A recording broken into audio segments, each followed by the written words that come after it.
Good morning. Second year electrician और fitter द्वितीय वर्ष के छात्रों के लिए अब जो हमारा टॉपिक चल रहा है वो आपको क्वेश्चन बैंक से निमी का जो क्वेश्चन बैंक है जो कि पूरा आधारित है पिछले 5 साल 10 साल का जो पेपर आया है परीक्षा में उसको लेकर के हल कराने का प्रयास किया जा रहा है। और इसके पीछे का मकसद ये है कि ताकि आपकी तैयारी जो है 100% हो सके और आप परीक्षा में 100% तक स्कोर करने का प्रयास कर सकें। 100% आप स्कोर करने का प्रयास करेंगे तो आपका स्कोर डेफिनेटली बहुत अच्छा होगा, 90 92 इस तरह से आएगा। तो चलिए देर ना करते हुए हम शुरू करते हैं टॉपिक को।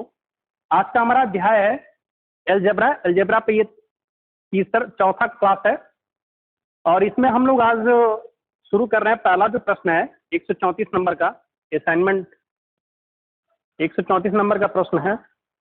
पूछा जा रहा है कि what is the value of x का मान पूछा जा रहा है यदि if x plus 2 ब्रैकेट में बटे में 2 बराबर 19। तो x का मान पूछा जा रहा है। 4 विकल्प आपके सामने दिए गए हैं। पहला विकल्प है 38, दूसरा विकल्प है 33, तीसरा विकल्प है 35, चौथा विकल्प है 36। तो देखिए बीजगणित में क्या होता है, अलजेब्रा में ये होता है कि आपको इक्वेशन दिया रहेगा और इक्वेशन किसमें होगा, एक्स या वाई में हो सकता है या दोनों में हो सकता है। तो आपको एक्स और वाई का मान पूछा जा सकता है। तो यहाँ पे इक्वेशन समीकरण क्या दिया है, एक्स में 2 जोड़ा जा रहा है और जो भी एक्स में 2 जोड़ने पे आया होगा उसको 2 से भाग दिया जा रहा है। अब एक्स का मान तो हमें मालूम नहीं है, एक्स का मान कुछ भी हो सकता है, जितनी भी संख्याएं हैं उसमें से कोई भी हो सकता है, लेकिन हमें मालूम नहीं है। हमें मालूम क्या है कि एक्स जो भी रहा होगा उसमें 2 जोड़ा गया है और फिर जो भी आया होगा उसको 2 से भाग दिया गया है। तो ये किसके बराबर आ रहा है, 19 के बराबर आ रहा है। तो हमें x का मान निकालना है। तो देखिए करते क्या है कि हमें दिया क्या है कि x plus 2 और पूरे के बटे में 2 बराबर 19। तो आप देखिए ये भिन्न की तरह है, ये अंश हो गया, ये हर हो गया और इधर में क्या है, केवल 19 है। तो इसको भी भिन्न की तरह बना सकते हैं। कैसे, 19 में 1 का भाग दे देंगे तो 19 पे तो कोई असर पड़ेगा नहीं भाई। हमने जो यहाँ दाएं पक्ष में जो संख्या थी उसको तो परिवर्तित नहीं किया है, क्योंकि 1 का भाग देने से संख्या में के परिमाण में कोई परिवर्तन नहीं आता है। अब क्या होता है, चलिए गुणा हो जाता है। तो 2 का गुणा कहाँ पे हो जाएगा, 19 में, और 1 का गुणा कहाँ पे हो जाएगा, x plus 2 में। तो 1 का गुणा x plus 2 में कैसे होगा, 1 का गुणा पहले x में होगा तो ये क्या बन जाएगा, x बन जाएगा और आगे प्लस का चिन्ह था, प्लस लिख दिया। फिर 1 का गुणा 2 में होगा तो 1 का गुणा 2 में होगा तो 2 ही रह जाएगा और बराबर का चिन्ह। और फिर 2 का गुणा कहाँ पे हो रहा है, 19 में, तो ये क्या हो रहा है, 38। अब देखिए आप पक्षांतर करना है तो x के साथ क्या जुड़ा हुआ है, 2 जुड़ा हुआ है। इसका मतलब 2 का चिन्ह कैसा है, धनात्मक है। तो जब 2 को बराबर के दूसरे साइड में मतलब दाएं पक्ष में, देखिए ये जो बराबर है ना चिन्ह, इसके बाएं तरफ की संख्या को बायां पक्ष बोला जाता है और दाएं की तरफ को दायां पक्ष बोला जाता है। तो हमें x का मान निकालना है। तो देखिए x और 2 सजाती तो नहीं है, क्योंकि x, ये x जो है अचर मतलब आपका वेरिएबल है और ये क्या है, एक संख्या है। तो हमें x का मान निकालना है तो इसको जो है इसके सजाती की तरफ भेजेंगे। तो 2 का सजाती क्या है, 38, मतलब ये भी संख्या है ये भी संख्या है। तो 2 का पक्षांतर करेंगे तो x बराबर क्या आ जाएगा, 38 माइनस 2। 2 का चिन्ह इधर जाकर बदल गया है तो 38 से 2 घटेगा तो क्या आएगा, 36। तो ये किसका मान आ गया, x बराबर क्या आ गया, 36। x का मान क्या था, 36 था। अब अगर आप चाहते हैं तो जो आपका उत्तर आया है इसको वेरीफाई भी कर सकते हैं। वेरीफाई मतलब इसको सत्यापित भी कर सकते हैं। कैसे, देखिए x plus 2 बराबर x plus 2 बटे में 2 बराबर 19 आना चाहिए। तो आप सोचिए कि अगर हम x के जगह पे यहाँ पे 2 रखते हैं तो क्या बायां पक्ष और दायां पक्ष बराबर आएगा, नहीं आएगा। इसका मतलब आपने जो x का मान माना है वो गलत है। कैसे करके देख लीजिए, जैसे संख्या क्या थी, x plus 2 और बटे में 2 और 19, तो ये बायां पक्ष है और ये दायां पक्ष है। तो x का मान कुछ भी हो सकता है। तो मान लीजिए आप प्रश्न को हल ना करके अंदाजा लगा करके इसको हल करना चाहते हैं, तो मान लीजिए आपने x की जगह पे 2 रखा, तो 2 में 2 जुड़ जाएगा तो क्या हो जाएगा 4, और उसमें भी 2 का भाग देना है, तो 4 में 2 का भाग देंगे तो क्या आएगा 2। तो इधर क्या आ गया 2 आ गया, और इधर आपका पहले से ही 19 है, तो क्या ये बराबर है? नहीं है। इसका मतलब आपने जो x का मान अपने से अंदाजा लगाया था वो गलत है। तो x का मान आप 3 भी मान सकते थे, तो 3 में 2 जोड़ते 5 होता, 5 में 2 का भाग देते, कभी भी 19 के बराबर नहीं आता। यहाँ पे 4 रखते और 2 जुड़ जाता 6 होता, 6 में 2 का भाग देते 3 आता, तो बायां पक्ष 3 ही रहता और आपका दायां पक्ष 19 जो पहले से ही है, तो ये भी नहीं बराबर आ रहा है। इसका मतलब आपने जो 2-3 अंदाजा लगाया था x के मान के लिए वो गलत था। तो इस तरह के प्रश्नों को हल करने का सही तरीका क्या है कि आप इसको लिख लिया आपने, इधर 19 था, 19 के बटे में मैंने 1 लगा दिया, क्योंकि 19 में 1 से भाग देने से कोई असर पड़ेगा नहीं। अब ये इधर भी भिन्न है, इधर भी भिन्न है, तो इस वाले हर का इधर वाली भिन्न के अंश में गुणा होगा और इधर वाली भिन्न के हर का इधर वाली भिन्न के अंश में गुणा होगा। तो देखिए तीर हमने बनाया है, तीर ये बता रहा है कि 1 का गुणा x+2 में होगा और 2 का गुणा 19 में होगा। तो हमने गुणा किया है, तो 1 का गुणा x+2 में होगा, तो सबसे पहले 1 का गुणा x में होगा, तो 1 का गुणा x में हुआ तो x ही रह गया, और 2 में हुआ तो 2 ही रह गया, और इधर 2 का गुणा 19 में हुआ तो 38 हो गया। फिर 2 को पक्षांतर कर दिया है, पक्षांतर का मतलब इसको ट्रांसफर कर दिया दूसरे साइड में, मतलब इसको भेज दिया दूसरे पक्ष में। तो जब 2 को दूसरे पक्ष में भेजा है तो 2 का चिन्ह क्या है, बदल गया है। 2 का चिन्ह पहले क्या था, प्लस था, इधर जाकर माइनस हो गया, तो 38 से 2 घटेगा क्या आएगा 36। x का मान क्या आ गया 36। अब आपको हमने ये कहा था कि आप जो है ना इसको सत्यापित कर सकते हैं। तो अगर आप x का मान आपने देखा था, हमने आपको बताया था कि अगर आप यहाँ पे 2 का मान रखते हैं या 3 का मान रखते हैं, x की जगह पे 2 रखते हैं या 3 रखते हैं या 4 रखते हैं, तो आपका बायां पक्ष और दायां पक्ष बराबर नहीं आ रहा है। इसका मतलब आप जो x का मान अंदाजा लगा रहे हैं वो गलत है। लेकिन अगर आप x का मान 36 रख रहे हैं तो 36 और 2 कितना हो जाएगा 38, और 38 में 2 का भाग देंगे तो क्या आएगा 19। इसका मतलब बाएं पक्ष में भी आपको 19 मिल गया और दाएं पक्ष में भी 19 मिल गया। अब ये दोनों बराबर है, अब ये कंडीशन सही हो रही है, क्योंकि बराबर तभी होगा जो बाएं पक्ष में हो वही दाएं पक्ष में हो। इसका मतलब x का मान क्या था 36 था। उत्तर क्या लग जाएगा 36।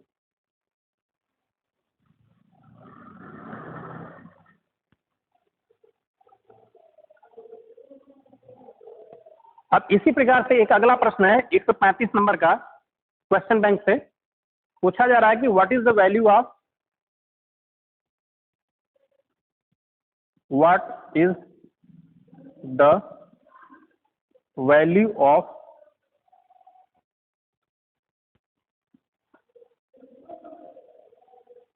(11x + 4 = 37)।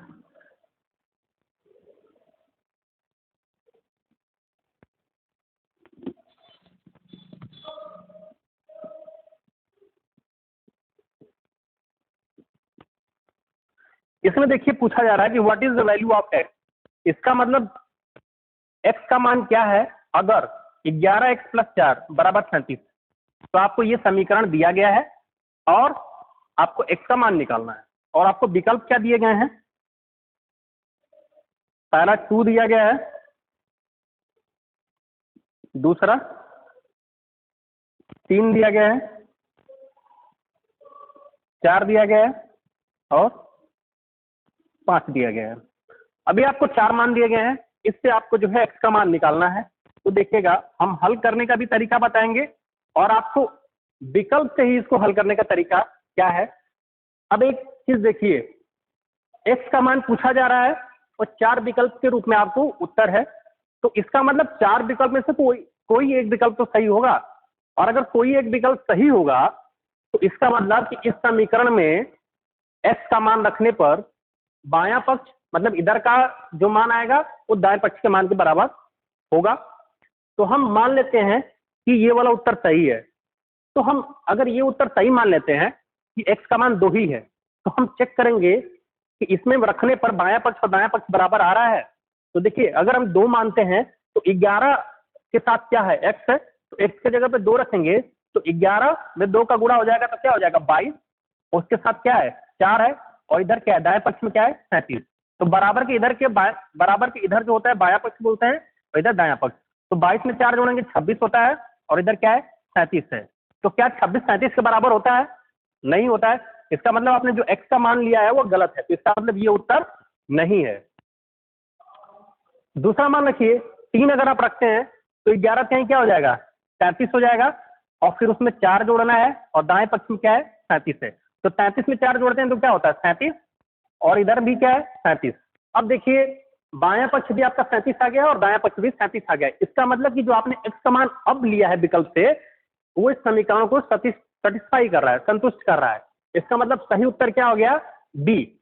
और अब आपको आगे चेक करने की जरूरत नहीं है, क्योंकि जब एक उत्तर सही हो गया है तो बाकी के गलत ही होंगे, क्योंकि 4 विकल्प में एक ही सही होगा ना। तो ये गलत हो गया, ये गलत हो गया, आपको ये उत्तर टिक करके आगे के प्रश्नों को हल करना चाहिए। अब इसको हल करने का तरीका देखिए कैसे हम हल करते हैं। आपको दिया क्या गया है कि 11x + 4 = 37। तो आपको करना क्या होता है कि ये बायां पक्ष है, बराबर के इधर को बायां पक्ष बोलते हैं और बराबर के इधर को दायां पक्ष बोलते हैं। तो सजाती को एक साथ रखते हैं, तो यहाँ पे 37 और यहाँ पे 4, ये दोनों सजाती दिख रहे हैं, क्योंकि ये भी एक संख्या है, ये भी एक संख्या है। 37 का मान 37 होता है, 4 का मान 4 होता है। इन दोनों का मान पता है, इनको हम एक साथ कर लेंगे तो जो भी आएगा इनके चिन्ह के अनुसार हम जुड़ा बुड़ा जोड़ घटाना भाग कर सकते हैं। लेकिन 11x में आप 4 कैसे जोड़ पाएंगे? नहीं जोड़ पाएंगे। इसका मतलब 4 को इधर भेजना पड़ेगा, तो 4 को इधर भेजेंगे तो 4 के आगे चिन्ह क्या है? प्लस है। तो इसका मतलब 4 जब दाएं पक्ष में जाएगा तो इसका चिन्ह बदल जाएगा। इधर तो आपका 11x था बाएं पक्ष में, 11x को हम कहीं नहीं भेज रहे हैं, अपने ही साइड में था, अपने ही साइड में इसको रख रहे हैं, मतलब बाएं साइड में ही रख रहे हैं। लेकिन 4 को दाएं पक्ष में भेज दे रहे हैं, और 37 को भी हमने कुछ नहीं किया है, 37 दाएं पक्ष में है, लेकिन 4 को भेजने पे इसका चिन्ह क्या हो गया? बदल गया। अब देखिए 11x, और हमने क्या कहा था? सजाती को अगर आप एक साथ भेज देंगे तो जो भी आएगा इनको आप गुणा जोड़ घटाना भाग आप उनका कर सकते हैं, क्योंकि अब 37 - 4 हो गया, और 37 - 4 हमें करना आता है। 37 - 4 क्या होगा? 35 हो जाएगा। तो ये क्या हो गया आपका? 35। अब आपको एक काम करना है कि जो 11 है वो x के साथ क्या है? गुणा है, तो इसको फिर पक्षांतर करेंगे इधर के साइड में। तो पक्षांतर करेंगे तो 11 अब की बार देखिए ये प्लस माइनस के रूप में नहीं है, तो अब की बार 11 जो है गुणा के रूप में है, तो अब पक्षांतर करेंगे तो ये इधर के साइड में बटे के रूप में चला जाएगा, मतलब हर के रूप में जाएगा। तो x बराबर क्या हो जाएगा? 33 बटे में 11। अब देखिए अब 33 में 11 का भाग देंगे तो क्या आएगा? 3 आएगा। x का मान क्या आ गया? 3। तो ये हमारा उत्तर हो गया x बराबर 3। मुझे उम्मीद है कि आपको ये सब समझ में आ रहा होगा, और इसी तरीके से आसान आसान प्रश्न आएंगे। और मैं ये चाहता हूं कि CBJ ITI का हर लड़का इस तरह के प्रश्नों को हल करने में सक्षम हो। आप वीडियो को पॉज करके देखिए, आपको सब कुछ समझ में आएगा। और ये बहुत ही आसान प्रश्न है, जिनको समझ में आ रहा है वो धैर्य बनाए रखिए। उनके लिए हम कठिन से कठिन भी प्रश्न दिया जाएगा, लेकिन हमें पूरी क्लास को लेकर चलना है, तो सबको समझाना है, समझ में आना जरूरी है। अगला जो प्रश्न है 136 नंबर का, पूछा जा रहा है कि what is the value of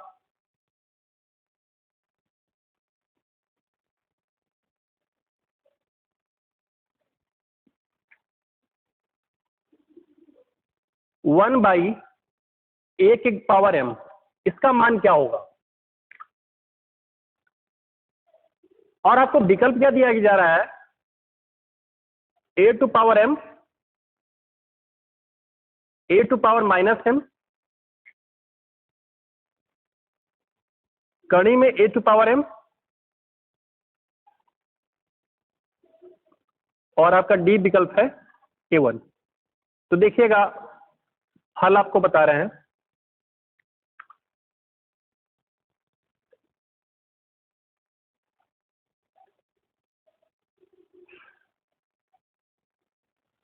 अगर कोई भी आपको ऐसा है कि 1 बटे में a टू पावर m है, तो अगर इसको ऊपर, ये क्या भिन्न के रूप में है, ऊपर अंश में क्या है? 1 है, और हर के रूप में क्या है? a के पावर m है। तो जब a के पावर m को ऊपर भेजेंगे, अंश में भेजेंगे, तो इसका जो पावर है उसका चिन्ह बदल जाएगा। तो ये क्या हो जाएगा? a to power -m। आपको ध्यान रखना होगा। तो उत्तर कौन सा सही हो जाएगा? B option. इसी प्रकार से अगर ऐसा होता कि 1 बटे में 2 की पावर 5 है, तो बताइए इसका मान क्या हो जाता? तो आप इसी चीज को क्या लिख सकते थे? 2 की पावर -5। इसी प्रकार से अगर आपको ऐसा लिखा होता 1/10 है, मतलब 1 में 10,000 का भाग 10 के पावर, सॉरी 1 में 10 के पावर 3 का मतलब क्या होता है 1000, 10 के पावर 3 का मान कितना होता है 1000। पावर का मतलब क्या होता है, जितनी बार पावर है, मतलब जैसे यहाँ पे पावर 3 है तो 10 का गुणा 10 में 3 बार होगा, तो 10 का गुणा 10 में 3 बार होगा तो 1000 हो जाएगा। इसका मतलब 1 में 1000 का भाग, तो 1 में 1000 का भाग देने का तरीका क्या हो, पहले इसको हम बदलेंगे कैसे, इसको ऊपर ले जाएंगे तो ये क्या हो जाएगा 10 के पावर -3। तो आपको ये याद रखना होगा कि जो भी पावर अगर बटे के रूप में होगा तो वो ऊपर जाएगा तो उसका पावर का चिन्ह बदल जाएगा। तो पावर यहाँ पे क्या था, घात क्या थी, +3 था भाई, प्लस को नहीं लिखा जाता है, तो यहाँ पे 3 के आगे कोई चिन्ह नहीं है, इसका मतलब हम इसको प्लस मानते हैं, लेकिन माइनस चिन्ह को लिखा जाता है। तो 10 के पावर +3 है तो इसको ऊपर भेजेंगे तो 10 के पावर -3 हो जाएगा। लेकिन अगर ऐसा होता कि 1/10 के पावर -5 है तो इसका फिर ये जब ऊपर जाएगा अंत में जाएगा 10 के पावर, तो ये इसका चिन्ह फिर बदल जाएगा, तो ये क्या हो जाएगा 5। तो ये +5 होना चाहिए था, प्लस को लिखा नहीं जाता है, तो ये उत्तर हमारा सही है 10 के पावर 5। तो हमने आपको इसको समझा दिया है कि 1/a⁴m का मान क्या होगा। अगला प्रश्न देखिएगा, 137 नंबर का प्रश्न है कि what is the value of a⁴m/n, और इसके 4 विकल्प क्या दिए गए हैं आपको, a⁴m-n, a⁴m+n,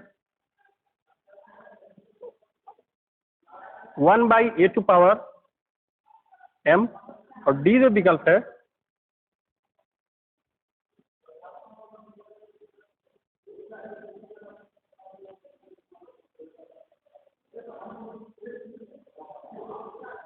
तो इसको हल देखिए, इसका सबसे तरीका क्या है, आपकी बार आधार क्या है a, मतलब a कोई संख्या होगी जिस पे पावर क्या लगा है m/n, मतलब उस पे पावर क्या है m/n।